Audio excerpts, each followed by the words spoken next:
ब्रेकनंतर एक मोठी अपडेट आहे। महाराष्ट्र कर्नाटक मधील बस सेवा 4 दिवसानंतर सुरू झाली आहे। दोन्ही बाजूची आंतरराज्यीय बस सेवा ही सुरू झाली आहे। तणावाच्या पार्श्वभूमीवर ही बस सेवा बंद होती। प्रवाशांना याचा फटका बसत होता।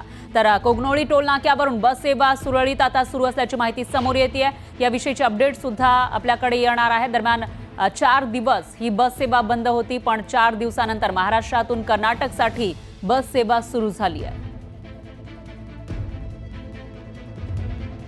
तर आतापर्यंत ही बस सेवा बंद असल्याने लोकांना मात्र याचा फटका बसत होता। सीमा भागातील लोक जे कर्नाटकात जातात किंवा कर्नाटकमधील लोक जे महाराष्ट्रामध्ये येत असतात त्यांना याचा फटका बसत होता, कारण दोन्ही राज्यांमधील ज्या बसेस आहेत त्याची सेवा बंद करण्यात आलेली होती। कर्नाटकमध्ये महाराष्ट्राच्या एसटीला काळं फासण्यात आलं होतं, त्याचबरोबर त्या एसटी चालकाला मारहाण करत त्यालाही काळं फासण्यात आलं होतं। त्यामुळे महाराष्ट्रानं ॲक्शन घेत एसटी बंद केली। त्यानंतर कर्नाटकनं सुद्धा एसटी तिकडची बस बंद केली होती।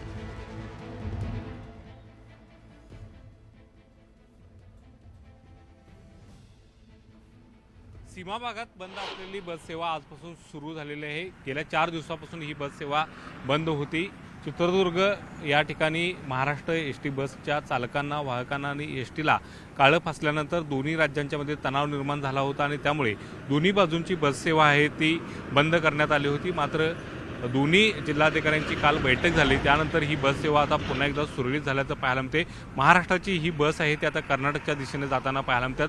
कोगनोळी टोल नाका हा सीमा भागातला टोल नाका आहे आणि हा टोल नाका क्रॉस करून आता महाराष्ट्रातली बस आहे ती पलीकडे जाताना आपल्याला या दृश्यांच्या मध्ये दिसून येते।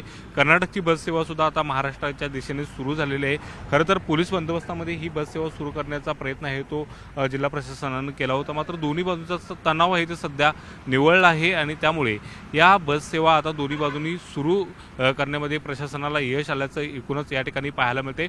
या बॉर्डरच्या टोल नाक्यावरची दृश्य ही पाहायला गेली तर या ठिकाणाहून सकाळपासून अनेक बसेसची आता ये जा आहे ते दोन्ही बाजूच्या दिशेने सुरू असल्याचे पाहायला मिळते। या बाजूचं जर दृश्य पाहायला गेलं तर कर्नाटकच्या दिशेनं येणारी ही महाराष्ट्राची बससुद्धा आपण पाहू शकतोय। खरं तर या बसेस आहे ते गेल्या 4 दिवसापासून बंद होतं, त्यामुळे अनेक रुपयांचा महसूल आहे तो साधारण लाखो रुपयांचा महसूल या दोन्ही मार्गावरचा आहे तो दोन्ही राज्याच्या प्रशासनाचा बुडला होता आणि त्यानंतर आता बस सेवा ही पुन्हा एकदा सुरळीतपणे सुरू झालेली आहे। त्यामुळे प्रवाशांना सुद्धा एक मोठा दिलासा आहे तो मिळाल्याचं या ठिकाणी पाहायला मिळते, कारण प्रवाशांना या परिसरामध्ये जायचं झालं तर वडापचा सहारा घ्यायला लागत होता आणि वडाप हे त्यांची भाडेवाढ केल्यामुळे आहे, दर वाढवल्यामुळे त्याचा आर्थिक फटका आहे तो प्रवाशांना बसत होता। मात्र आता ही बस सेवा सुरळीत झाल्याचं पाहायला मिळते आणि दोन्ही राज्यांतला तणावसुद्धा आहे तो काहीसा निवळला गेलेला आहे। त्यामुळे कोणत्याही पद्धतीची अडचण आहे ती बस सेवा सुरू होण्यामध्ये या ठिकाणी आपल्याला दिसून येत नाही आणि त्यामुळे दोन्ही बाजूची ही बस सेवा आता सुरळीत सुरू झाल्याचं आहे ते या दृश्यांच्यामधून आपल्याला पाहायला मिळते।